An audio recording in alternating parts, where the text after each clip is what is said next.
In this lecture, I would like to talk about a very useful command that actually shows entire history of all operations made in repository.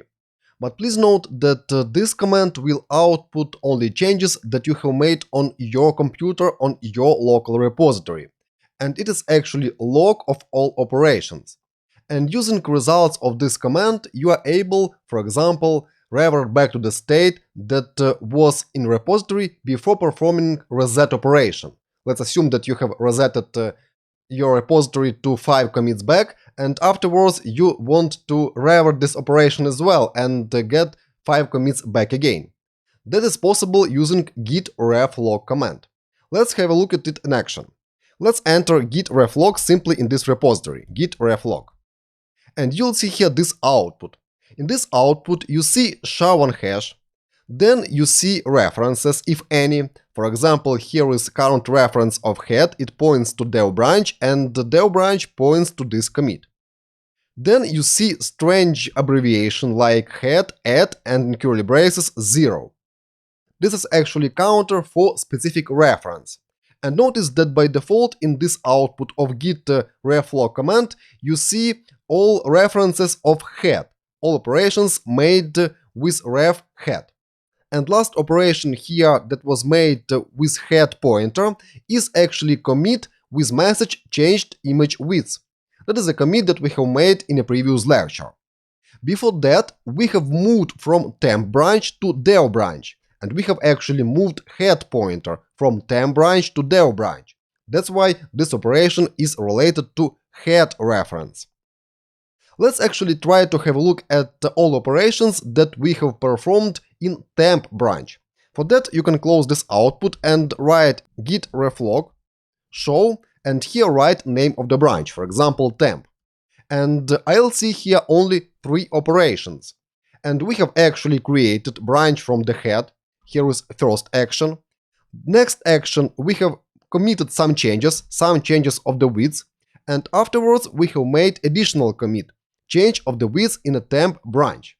And that's actually all operations that we have performed in temp branch. And here in this list we see actually all of them. You can list all historical operations in any branch you want. For example, we can have a look at the history of commands in dev branch, like so. And now this list contains only actions that were performed in dev branch. Okay, let's go back to reflog, history of all commands made with head. And let me show you what we're able to do with this information. First, you are able to go into the attached head state and check out any commit from this list. For example, this one. Let me copy its SHA-1 hash and enter git checkout, paste hash, and now I am in the attached head state and I have checked out specific commit, specific state of our repository. Okay, let's go back to dev branch, git checkout, dev. And if I'll enter git reflog now, git reflog, I'll see actually this operation here in a list. I have checked out specific commit by its SHA-1 hash, and here Git has recorded this operation. And last operation after this one was moving from this commit to dev branch back again. And please notice that counter here in curly braces is actually dynamic, and first line here in output will always have counter 0, next one will be first, next one second, and so on. And you are able actually use this pointer instead of SHA-1 hash when performing, for example, checkout operation. Let me copy this, close this, and here type git checkout and paste head add number 6.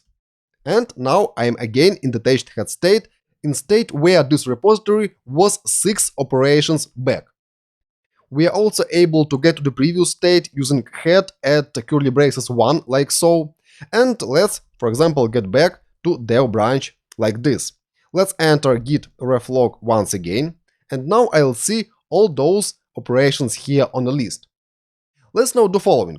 Let's now try to perform hard reset of dev branch, and let's get back to one of the previous commits that we have made several days ago, for example. Let's have a look at git lg history, and let me, for example, go to this commit that was made 5 weeks ago, this one. Let me copy its SHA-1 hash, clear terminal, and here type git reset -- hard, and here paste SHA-1 hash. And now head points to the commit that was made 5 weeks ago. Let's have a look at history, git lg, and here is this commit.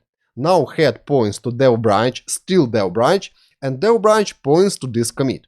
Okay, but what if I'll enter git reflog now? I'll see this operation here on the list. Last operation is resetting of repository, and we have moved to this commit. But before that, we were in dev branch, and dev branch has pointed to this SHA-1 hash.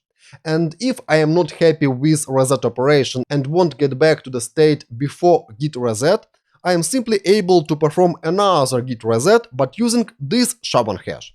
Let me copy it, close this output and enter git reset, again hard, and paste hash, like so. And now if I'll have a look at history, git lg, I'll see all changes back again. And last change was change of image width that I have made 20 minutes ago. That's how you are able to use reflog output. In some cases it may be really useful, especially if you want to get back to a specific state of repository where you was, for example, before any destructive operation like reset or something else.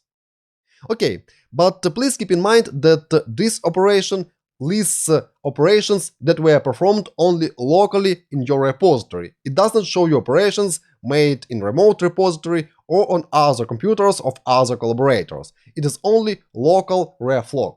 And please note that messages here in this reflog are kept by default 90 days. And that means that you're not able to get back to some states that your repository was in longer than 90 days. Okay, that's all for this lecture, and in the next one, let me talk about stashing. And with stashing, you are able to save uncommitted changes, temporarily save, and later on you are able to retrieve those changes from the stash and apply to your working directory.